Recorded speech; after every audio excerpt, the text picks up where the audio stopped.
जैव प्रक्रम में पोषण के अंतर्गत आज का हमारा टॉपिक है प्रोटीन। तो प्रोटीन एक जटिल कार्बनिक पदार्थ है जो कि जीव द्रव्य का निर्माण करने वाला प्रमुख पदार्थ होता है। और ये जो प्रोटीन होती है ये सभी प्रकार के एंजाइम्स का निर्माण करती है, साथ में शरीर में होने वाली टूट फूट की मरम्मत का कार्य भी करती है और आवश्यकता पड़ने पर ऑक्सीकरण द्वारा ऊर्जा भी उत्पन्न करती है। प्रोटीन ही एक अकेली ऐसी है जिसमें नाइट्रोजन भी होती है, यानी कि कार्बन, हाइड्रोजन, ऑक्सीजन और नाइट्रोजन से मिलकर प्रोटीन का निर्माण होता है।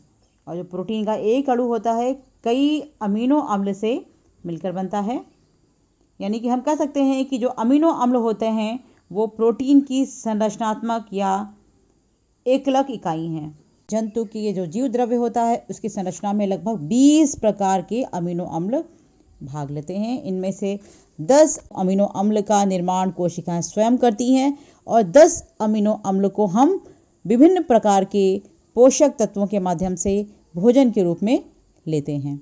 अब प्रश्न ये उठता है कि प्रोटीन हमें मिलती कहाँ से।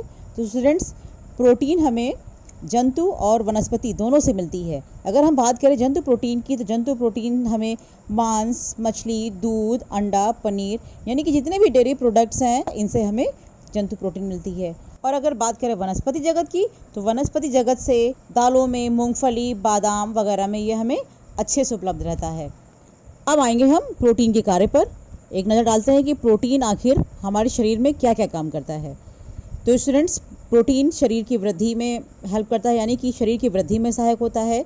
उसके निर्माण में, उसके अंदर जो कोशिकाएं बन रही होती हैं, नए नए कोशिका, नए ऊतक बनते हैं, उनके निर्माण में सहयोग करता है। इसके अलावा जो शरीर के अंदर निरंतर टूट फूट होती रहती है उनके रिपेयरिंग यानी कि उनकी मरम्मत का कार्य करती है। अगला इंपॉर्टेंट काम है जो हीमोग्लोबिन होता है, उसमें एक प्रोटीन होती है, ग्लोब्यूलिन प्रोटीन होती है। वो क्या करती है, का जब परिवहन हो रहा होता है उसमें वो ऑक्सीजन का वहन करती है, यानी कि ऑक्सीजन के परिवहन में भी इसका महत्वपूर्ण योगदान है।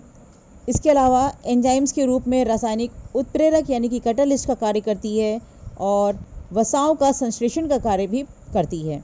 इसके अलावा थ्रोम्बिन और फाइब्रिनोजन नामक प्रोटीन होती है जो रुधिर में पाई जाती है। ये क्या करती है स्टूडेंट, ये रुधिर का थक्का जमा कर रुधिर के स्राव को रोकती है, यानी कि जब कभी हमें कोई कट लगता है या एक्सीडेंट में हमें चोट लगती है तो उस समय जब हमारा रक्त बह रहा होता है तो अधिक रक्तस्राव ना होने पाए उसके लिए तुरंत वहाँ पर थ्रोम्बिन और फाइब्रिनोजन प्रोटीन आकर रुधिर का थक्का बनाती है, जिससे तुरंत रुधिर रुक जाता है। और अब हम पढ़ेंगे हमारे शरीर के लिए इम्पॉर्टेंट चौथे न्यूट्रिएंट की, और वो है विटामिन। तो स्टूडेंट्स, विटामिन्स ये जटिल कार्बनिक पदार्थ होते हैं जो कि हमारे शरीर में हो रही मेटाबॉलिक रिएक्शंस यानी कि जो उपापचयी क्रियाएं हो रही होती हैं उनके लिए ये आवश्यक होते हैं और शरीर को प्रतिरक्षा प्रदान करते हैं, यानी कि हमारी बॉडी की इम्यूनिटी के लिए बड़ी आवश्यक होते हैं ये। एंड स्टूडेंट्स, जब कभी हमारे शरीर में विटामिन की कमी हो जाती है तो इनकी कमी से होने वाले रोग कहलाते हैं अपूर्णता रोग यानी कि डिफिशियंसी रोग। इसलिए हम इन्हें वृद्धि कारक यानी कि ग्रोथ फैक्टर्स भी कहते हैं, क्योंकि हमारे शरीर की वृद्धि में सहायक होते हैं। और अलग अलग जो भोज्य पदार्थ होते हैं उनसे हमें अलग अलग यानी कि भिन्न भिन्न प्रकार के विटामिन प्राप्त होते हैं। अब एक बड़ा ही इंपॉर्टेंट सवाल हमारे जहन में उठता है कि आखिर ये विटामिन शब्द का इस्तेमाल किसने किया और सबसे पहले कौन सा विटामिन खोजा गया। तो स्टूडेंट्स, विटामिन शब्द का इस्तेमाल करने वाले वैज्ञानिक थे फुंक। 1911 में उन्होंने इस शब्द का इस्तेमाल किया और उन्होंने क्या किया, सबसे पहले B1 को पृथक किया। जबकि अगर सबसे पहले खोजे जाने वाले विटामिन की बात करें तो सबसे पहले विटामिन सी को खोजा गया था, यानी कि विटामिन सी का ज्ञान उससे भी पहले हो चुका था। और विटामिन की घुलनशीलता के आधार पर विटामिन को दो मुख्य प्रकारों में बांटा जाता है। पहला प्रकार है वो विटामिन जो जल में घुल जाते हैं, यानी कि जल में घुलनशील विटामिन। तो वो विटामिन है स्टूडेंट्स विटामिन बी और सी। अगला प्रकार है वसा में घुलनशील विटामिन। तो बच्चों, इसका मतलब ये हो गया कि ऐसे विटामिन जो वसा में घुलते हैं, जो जल में नहीं घुल सकते, वसा में घुलते हैं, वो कहलाते हैं वसा में घुलनशील विटामिन। अब इनका उदाहरण है विटामिन ए, डी, ई और के। अब रही बात याद करने की स्टूडेंट्स, कैसे याद किया जाए, तो सीधी सी बात है भाई, हम लोग समर्स चल रही हैं, समर्स में हम लोग शरबत पीते हैं और शरबत में क्या करते हैं भाई, पानी होता है, चीनी होती है और साथ में और क्या डालते हैं उसका फ्लेवर बढ़ाने के लिए, हाँ कई चीज़ें डालते हैं, लेकिन हम उसमें लेमन भी डालते हैं।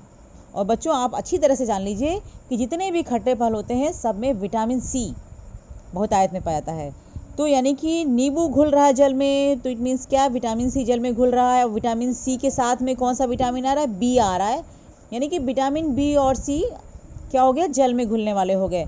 अब बचे क्या, विटामिन ए, डी, ई और के। तो इनको आप चाहे तो ऐसे याद कर लीजिए, चाहे तो इसके लिए एक कोड बना लीजिए, एडेक, ए डी ई के।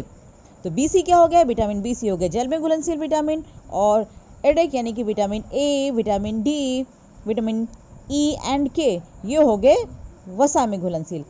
एंड स्टूडेंट्स, ये सारे के सारे विटामिन हमारी बॉडी के लिए बहुत इंपॉर्टेंट होते हैं और सब में अलग अलग प्रकार के कार्य करने की क्षमता होती है। यानी कि हमारी बॉडी में अलग अलग तरह के कार्य करके हमारी शरीर को ग्रोथ में हेल्प करते हैं और साथ में हमारी बॉडी की इम्यूनिटी को भी इन्हांस करते हैं, यानी कि बढ़ाते हैं।